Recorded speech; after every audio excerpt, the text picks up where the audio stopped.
जय श्री राधे कृष्ण। आइए आज आप सब जानेंगे वर्ष 2024 में श्री कृष्ण जन्माष्टमी का व्रत कब धारण किया जाएगा, किस दिन कृष्ण जन्माष्टमी का त्योहार मनाया जाएगा, इस दिन क्या करना चाहिए क्या नहीं करना चाहिए, तो आइए जानते हैं। इन सबों के बारे में आप सभी भक्तों को श्री कृष्ण जन्माष्टमी की ढेर सारी शुभकामनाएं। आप सभी के जीवन में भगवान श्री कृष्ण की कृपा से आप सभी को सभी प्रकार के सुख और समृद्धि की प्राप्ति हो। भाद्रपद माह के कृष्ण पक्षी की अष्टमी तिथि के दिन श्री कृष्ण जन्माष्टमी का त्योहार मनाया जाता है। इस दिन श्री कृष्ण अवतार के उपलक्ष्य में झांकियां सजाई जाती है। भगवान श्री कृष्ण का श्रृंगार करके झूला सजाया जाता है। हर्ष उल्लास के साथ इस दिन जो कि जन्माष्टमी का त्योहार मनाया जाता है। शिव विष्णु ब्रह्मा वहिनी और भविष्यत पुराण के अनुसार यह व्रत भाद्रपद कृष्ण अष्टमी को किया जाता है।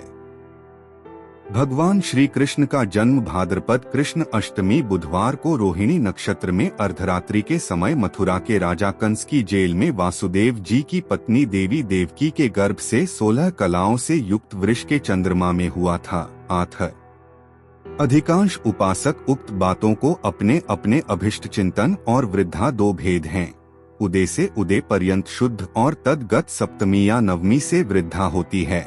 शुद्धा या वृद्धा भी समान्यु या अधिका के भेद से 3 प्रकार की होती है और इस प्रकार 18 भेद बन जाते हैं, परंतु सिद्धांत स्वरूप में तत्काल व्याप्त नहीं, जो कि इस व्रत को अर्धरात्रि में रहने वाली तिथि अधिक मान्य होती है। यदि वह 2 दिन हो या दोनों ही दिन ना हो तो सप्तमी वृद्धा को सर्वथा त्याग करके नौवीं वृद्धा का ग्रहण करना चाहिए। यह व्रत जो कि सर्वमान्य और पापन व्रत जो कि सभी प्रकार के पापों को नष्ट करने वाली है तथा सभी प्रकार के सुख और समृद्धि को प्रदान करने वाली है। इस दिन बाल कुमार युवा और वृद्ध सभी अवस्था वाले नर नारियों के कण योग्य है। इससे पापों की निवृत्ति होती है और सुखा आदि की वृद्धि होती है। जो इसे नहीं करते हैं उन्हें पाप लगता है। इसमें अष्टमी के उपवास से पूजन और नवमी के तिथि में पारण से व्रती की पूर्ति होती है। व्रत करने वाले को चाहिए कि उपवास के एक दिन पहले यानी कि सप्तमी तिथि के दिन लघु भोजन करें। शुद्ध और सात्विकता का पालन करते हुए सात्विक आहार ही ग्रहण करनी चाहिए। रात्रि में जितेंद्रिय रह करके भगवान श्री कृष्ण का स्मरण करते हुए ब्रह्मचर्य का पालन करते हुए सप्तमी की रात्रि सोनी चाहिए और अगले दिन अष्टमी तिथि के दिन सुबह प्रातः स्नान आदि से नित्य कर्म से निवृत्त होकर के सूर्य सोम यम काल सिंधु भूत पवन दिक्पूर्ण समस्कारिका आना चाहिए। भगवान से प्रार्थना करनी चाहिए कि हे भगवान श्री कृष्ण, आज मैं श्री कृष्ण जन्माष्टमी का व्रत धारण करने जा रहा हूँ या करने जा रही हूँ। इस प्रकार से संकल्प लेकर के ममाखिल पाप प्रशमन पूर्वक सर्वाभीष्ट सिद्ध श्री कृष्ण जन्माष्टमी व्रत महम करिश, इस प्रकार से अपने नाम और अपने गोत्र का उच्चारण करते हुए संकल्प करना चाहिए। मध्याह्न के समय में जो कि काले तिलों के जल से स्नान करके देवकी जी के लिए सूतिका गृह नियत करें, उसे स्वच्छ और सुशोभित करके उसमें सूतिका के उपयोगी सब सामग्री यथा कर्म रखे सामर्थ्य हो तो गाने बजाने का भी आयोजन करें। प्रसूति गृह के सुखद विभाग में सुंदर और सुकोमल बिछौना के सुदृढ़ मंच पर अक्षता आदि मंडप बनवा करके उस पर शुभ कलश स्थापन करें और उसी पर सोना चांदी तांबा पीतल मणि वृक्ष मिट्टी या चित्र रूप की मूर्ति स्थापित करें। मूर्ति में प्रसूत श्री कृष्ण को स्तन पान कराती हुई देवकी हो और लक्ष्मी जी उनके चरण स्पर्श किए हुए हो, ऐसा भाव प्रकट रहे। इसके बाद यथा समय भगवान के प्रकट होने की भावना करके वैदिक विधि से पौराणिक प्रकार से अथवा अपने संप्रदाय की पद्धति से पंचोपचार दशोपचार सोटस उपचार या आवरण पूजा आदि में जो बन सके वही प्रीति पूर्वक करें। पूजन में देवकी वसुदेव वासुदेव बलदेव नंद यशोदा और लक्ष्मी इन सब का क्रमशः नाम उच्चारण करते हुए जो कि पूजन करना चाहिए। अंत में प्रण में देव जन्य त्वया जातस्तु वामन वासुदेवा तथा कृष्ण नमस्तुभ्य नमो नमः स पुत्रम प्रदत्त गृहण मम नमोस्तुते श देवकी को अर्घ दे और धर्माया धर्मेश्वर या धर्म पतय धर्म स भवाया अगोविंदाय नमो नमः से श्री कृष्ण को पुष्पांजलि अर्पण करें तत्पश्चात जात कर्म न छेदन, षष्ठी पूजन और नामकरण आदि करके सोमाया सोमेश्वराय सोमपतये सोमसंग भवाया सोमाया नमो नमः से चंद्रमा का पूजन करें और फिर शंख में जल, फल, कुश, कुसुम और गंध डालकर दोनों घुटने जमीन में लगावे और शिरोदंड व संभूता अत्रि नेत्र समुद्भव ग्रहा अर्गम शशाके मम रोहिण सहित ममा ज्योत सनापते नमस्तुभ्य नमस्ते जो श्याम पते नमस्ते रोहिणी कांता अर्गम में प्रतिग्रह काम से चंद्रमा को अर्घ दे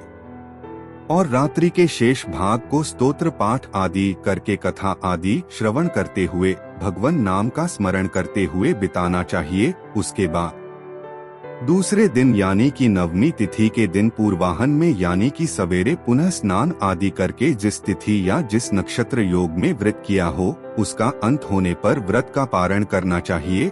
यदि अष्ट तिथि या नक्षत्र आदि के समाप्त होने में विलंब हो जाए तो जल पीकर पराण की पूर्ति करनी चाहिए।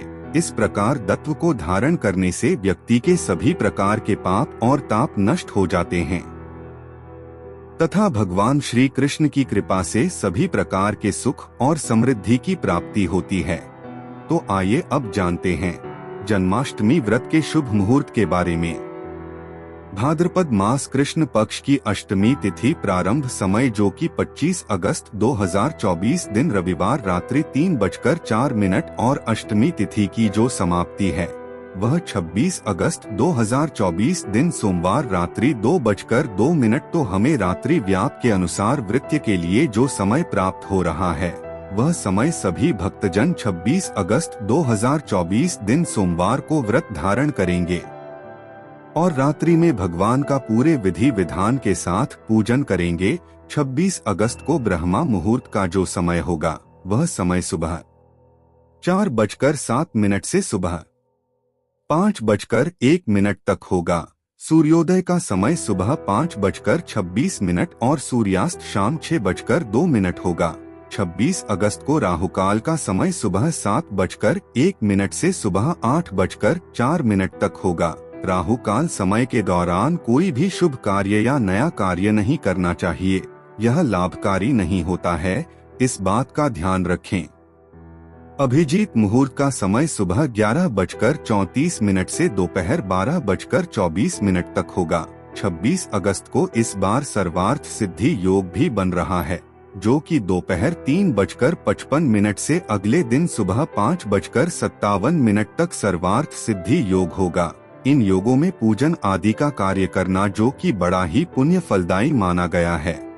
इस दिन पूजन के लिए निशिताकाल मुहूर्त का जो समय है रात्रि में वह समय रात्रि 12:01 से रात्रि 12:45 तक होगा। नक्षत्र 26 अगस्त को जो कि कृतिका नक्षत्र होगा दोपहर 3:55 तक। उसके बाद रोहिणी नक्षत्र हो भगवान श्री कृष्ण का जन्म जो कि रोहिणी नक्षत्र में ही हुआ था।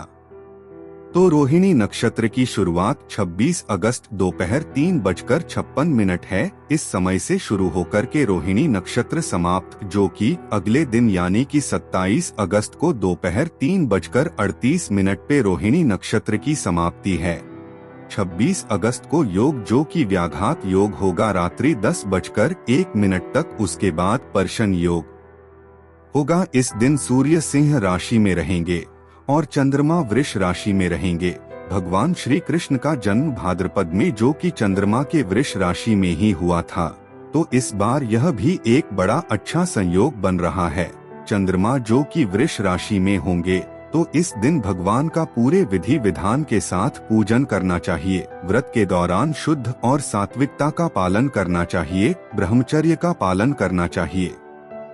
व्रत के दौरान किसी के ऊपर क्रोध नहीं करनी चाहिए, अपने मन में किसी के प्रति रसा या द्वेष का भाव नहीं लाना चाहिए। ब्रह्मचर्य का पालन करना चाहिए। तामसिक वस्तुओं का, नशीले पदार्थों का सेवन बिल्कुल भी नहीं करना चाहिए। पूर्ण भक्ति भाव श्रद्धा के साथ भगवान का पूजन करना चाहिए। इस प्रकार भगवान का पूजन करने से, व्रत धारण करने से भगवान अपने भक्तों के ऊपर अति प्रसन्न होते हैं, अपने भक्तों के सभी प्रकार के दुख और कष्टों को दूर कर देते हैं तथा सुख और समृद्धि का आशीर्वाद प्रदान करते हैं।